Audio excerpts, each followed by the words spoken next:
Meet the organizer of one of the world's most celebrated music festivals and take a tour of the capital city of Rabat. This is America and the World visits the Kingdom of Morocco.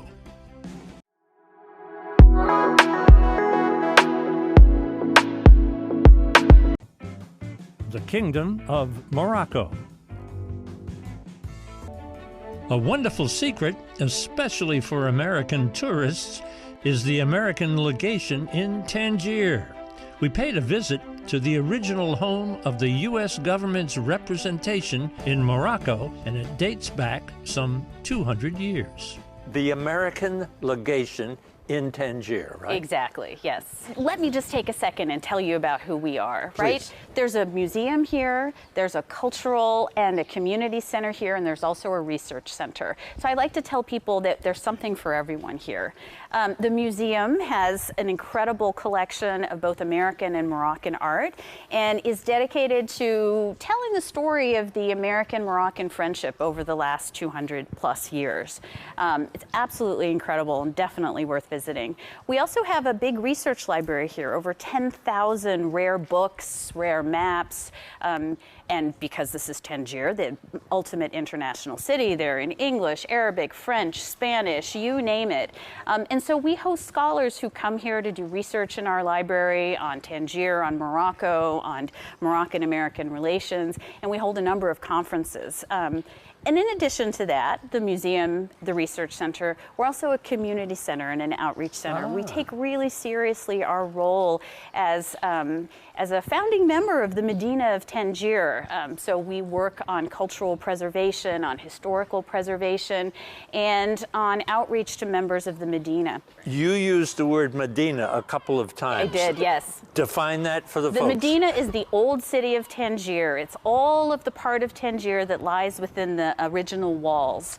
And it is the most historical part of Tangier, where you found all of the old diplomatic legations when Tangier was an international city. And it is an incredible place to visit. When we use that word legation, Yes. talk a little bit about the history Sure. so Americans know. Morocco is the United States' oldest friend. Say it again. Morocco is the United States' oldest friend. There you go. So in 1777, the Sultan extended his hand to the fledgling United States. Now remember, this is only a year and a half after the Declaration of Independence, Right. and it's before the Constitution was even written. The Sultan says, you, United States of America, please come and trade with us. We will protect your ships from the pirates. We will facilitate your trade. And in 1821, the Sultan's son decides to give a building in the Medina, the old city of Tangier, to the United States government to facilitate official contact, diplomatic contact. So he gave this as a gift to the U.S. government 200 years ago. This is our bicentennial. We're very excited about that. Congratulations. Yes, thank you. So we're in probably the first diplomatic, or maybe one of the first diplomatic missions in the United States. You are in the oldest continuously owned diplomatic mission of the United States, Wow. gifted in 1821 and property of the United States until now. And then in the 1970s, a group of fans of Morocco and of the US and of the joint relationship got together and said, we need to preserve this building and its mission for posterity. And not only do we want it to be preserved, but we want it to live. And so they created TELIM, which is the Tangier American Legation Institute for Moroccan Studies. And that is an NGO, an organization, an NGO based in the U.S. that runs it to today. So it belongs to the U.S. government, who leases it to us, and then we take care of it and do all kinds of really interesting programming here. And you are the new I'm the director? new resident director. I've been here for 3 whole weeks. Well, they are lucky to have you. Actors, artists, producers, directors, musicians, and entrepreneurs are at the very heart of promoting Moroccan culture. But the many satellite industries supporting that culture collectively play a key role in the life and economy of Morocco. I'm a politician, I'm a senator, I'm also an entrepreneur, I'm a cultural activist, I organize festivals, I do a lot of things in culture. And what has been the most important project in my life is in the cultural field. Mm-hmm. The festival I put up in 1998, called the Gnawa and World Music Festival in Essaouira, was the first free and open festival in Morocco. Imagine 500,000 people showing up in a city of 70,000 people. And it was not really something that we were used to in Morocco. And then, as the festival was based on a popular tradition, I started working on the power of this ancient music that came from sub-Saharan African countries.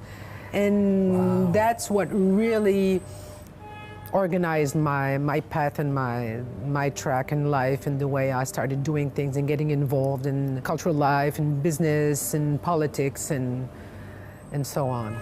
You're the president of a confederation. Tell me a little bit about that. Yes, it's a new confederation that is the Federation of Cultural and Creative Industries. It's a young federation that we started 4 years ago because of the experience I had putting up this festival 25 years ago and experiencing how tough it is to be a producer, in the private sector. I decided that it would be very interesting to work on organizing the ecosystem for other people working as myself, in the private sector, in the cultural field. So we do a lot of work with the government. We do a lot of work on the legislative aspects. We do a lot of work to evolve all the way the representation and the way public policies are constructed to help this sector emerge and become a very, very productive sector, because it is a very important sector. Worldwide, it's the 5th sector that has the best growth economically, because it creates a lot of jobs, it creates a lot of economic activity. Obviously, when you shoot movies and you bring 1,000 people working on a movie, obviously it's a lot of families that can benefit from this. Also, when you organize a festival that brings 500,000 people, you can imagine how the hotels, the restaurants, and all the shops can benefit from it. So we're talking about creative cultural entities, mm-hmm, a mass of them working together toward a new horizon, right? Heading toward the finish line. The role of women here, how do you see that changing here in Morocco? Well, it is changing, first because it's in our constitution. We have a new constitution since 2011, and the 19th article of our constitution says that parity, gender equity is an objective. So we have to work on every legislation we work on we have a gender equity budget. So it's not something that is absolutely perfect right now, because it's kind of work in progress, but it's an objective we are seriously working on, either in parliament, in government, but also in the private sector. We have a law that makes it that we have to have 30% of the board of directors that have to be women for companies that apply for public finances. We have an objective to have 40% in 2025 and 50% by 2027. And also, we have 6 women ministers in the government, which is a good progress because we had only 1 in our last government. We have almost 25% of women in parliament, which is approximately the world average in parliaments in the world. But we have put quotas in the House of Representatives to be sure that women will be there, and women are doing a great job. And I am myself the first woman that has been vice president of the Moroccan Senate. We never had a woman before on the board of the Senate. And I've been the only woman to chair plenary sessions, and I am the first woman in the Senate to chair the Commission of International Affairs, Foreign Affairs, and National Defense. So you're encouraged?